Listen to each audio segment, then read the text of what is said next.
শেখ মুজিব যা ছিলেন কি আপনারা তখন বুঝলি বাপরে বাপ নেতার মধ্যে হওয়া যায়? তো নেতার মতো না হলে আবার নেতার নামে সব করেন কেন? উনি কি কখনো মূর্তি পূজা করছে? উনি কি বলছে আমার নামে মূর্তি বানাও? ওনার জীবদ্দশা কখন দেখছেন করতে গুলা? তো না, তা তো বলেছে বলে মনে হয় না। তো আপনারা কেন করছেন? আবার এক ধাসটা শুরু করে দিলাম, সে লেলিন ফেলিন সব নিয়ে চলে আসলাম। তুমি আসলে ঠিক হচ্ছে না। বললাম একটা মূর্তি গড়ার চাইতে একটা জীবন্ত মানুষের জীবন গড়া কি বেশি গুরুত্বপূর্ণ নয়? এটা মানুষ খেতে পাচ্ছে না, তার পরনের কাপড় নাই, তার অসুখের চিকিৎসার খরচ নাই, সেখানে আপনি 5 টাকা দেন না, ভাই মাফ করো 2 টাকা দিয়ে। অথচ একটা মূর্তি যখন কাজে লাগে না, সে শুনতেও পারে না, বলতেও পারে না, বুঝতেও পারে না, অনুভবও করে না, আপনি তার পেছনে কেন পয়সা ব্যয় করছেন? বাংলার মানুষের এই ট্যাক্সের পয়সা আপনাকে এই কাজ করার জন্য কি নেতা বানানো হয়েছে? আমরা মৌলবীরা করছি কি, আমরা যারা দিনের খাদেম বলি, দিনের পাহারাদার বলি, আমাদের উপায়টা কি? বাংলাদেশের কর্নারে কর্নারে রাস্তাঘাটে মূর্তি শুরু হয়ে গেল। বিরুদ্ধে কোনো মৌলবীদের কথা আছে? কি নাম দিয়েছে? মুরাল, ও ইংরেজি, ওর বাংলা বলে ভাস্কর্য। মূর্তি বলছে না, মূর্তি বলে ভোটাররা খেপে যাবে। যে নামে তুমি বলো এটা স্রেফ মূর্তি। মূর্তি পূজা চলবে না বাংলার জমিনে, মূর্তি পূজা বন্ধ করতে হবে। ইতিমধ্যে শুনছি 158টা মুরাল খাড়া হয়ে গেছে।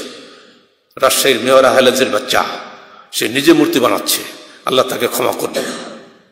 আহলেজ নাম দিলে খেলে হবে? এত সস্তা না।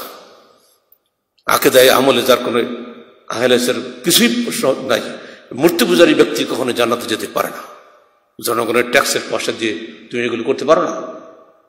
হচ্ছে সারা দেশে, এর বিরুদ্ধে সবাই কথা বলছে।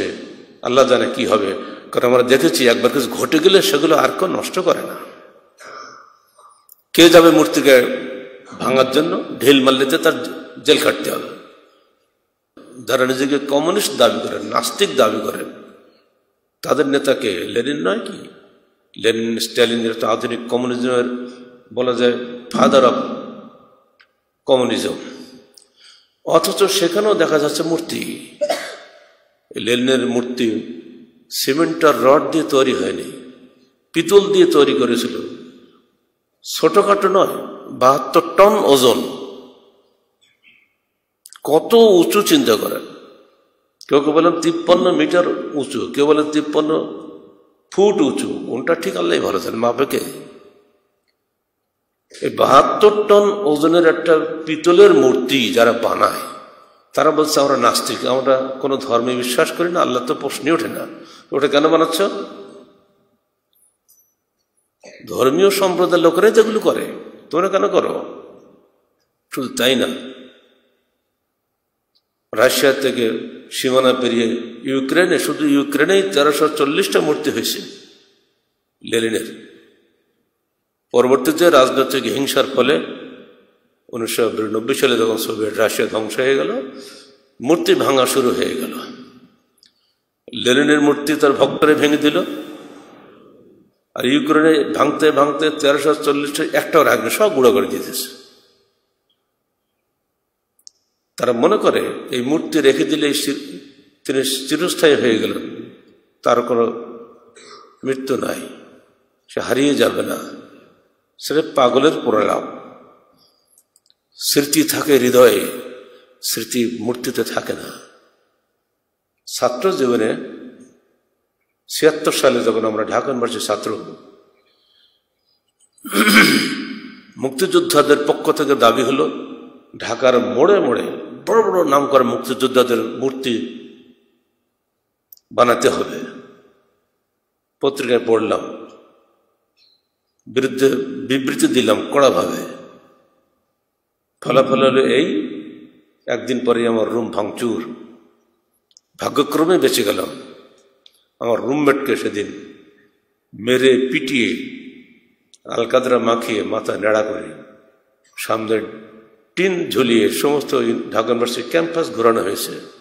ও বেচারা একেবারে নির্দোষ, কিছুই জানে না, বাড়ি বরিশাল। আমি ওর রুমমেট এটি হলো ওর অপরাধ। ভাগ্যক্রমে আমি ওই সময় ছিলাম যাত্রাবাড়িতে,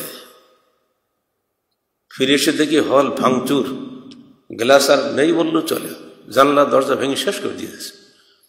গার্ড বলছে, স্যার আপনি উপরে উঠেন না, আপনাকে না পেয়ে তোরা এগুলি করেছে, তুই খালি বলো ওদের নেতারা কোন রুমে থাকে। বলে দিল, সোজা রুমে ঢুকে পড়লাম সালাম দিয়ে। ওরা হতভম্ব হয়ে গেছে, যাকে খুঁজছি সে হাজির। কি ব্যাপার ভাই, আপনারা আমার রুম মেটকে পিটাইছেন, আসেন আমি মজুদ, কি অপরাধ আমার বিরুদ্ধে বলেন। ওদের নেতাটা একটু ভদ্র ছিল, ও করাচি ইউনিভার্সিটির মাস্টার্স, পরে ঢাকা ইউনিভার্সিটি ঢুকেছে নেতা হওয়ার জন্য খালি। শেষে বলছি, ভাই আপনি এটা বিবৃতি কেন দিলেন?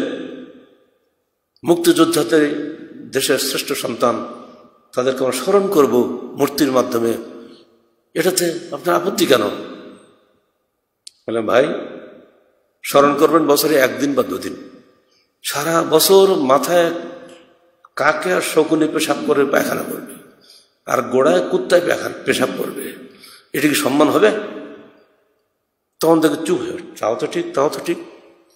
আপনার মূর্তি বাঁচাতে কত হাজার হাজার মানুষকে সেখানে নিয়োগ দেওয়া লাগবে যেন মূর্তির গায়ে পেশাব না করে। একটা গরিব মানুষ না খেয়ে মরছে, তাকে বাঁচানো কি বড় কাজ নয়? আপনারা সব তো জনদরদি রাজনীতি করেন, হ্যাঁ তা তো ঠিক, তা তো ঠিক, আস্তে আস্তে বলছে, জোরে জোরে না। আপনারা রবীন্দ্রনাথ ঠাকুরকে চেনেন না? হ্যাঁ চেনেন, জাতীয় কবি, মেলা গল্প। তার সাকার নিরাকার কবিতা পড়েন নেই? পড়েননি? তিনি কি বলেছেন? দেখতে গিয়াছি পর্বতমালা, দেখেছে গিয়াছে সিন্ধু, দেখি নাই কবু দু চোখ ভলিয়ার কি একটি শিশির বিন্দু। কেন এগুলো দেখতে পান আপনারা?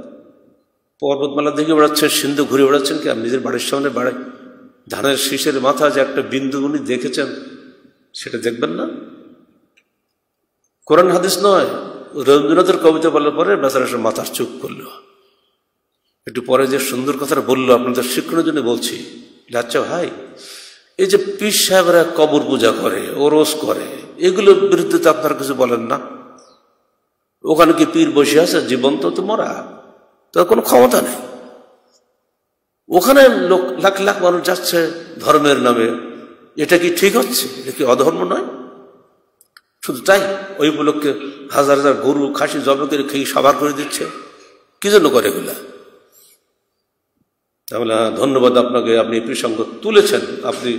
আপনার সালাত নেই, সিয়াম নেই, একটা বলতে হিসাব মতো কমিউনিস্ট লোক আপনি যে এটা ধরেছেন, অসংখ্য ধন্যবাদ আপনাকে।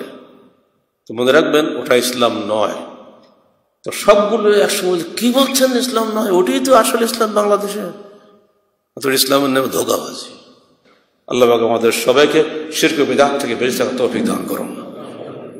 আকুলু কওলি হাযা আস্তাগফিরুল্লাহ লি ওয়া লাকুম ওয়া লিসাইরিল মুসলিমিন।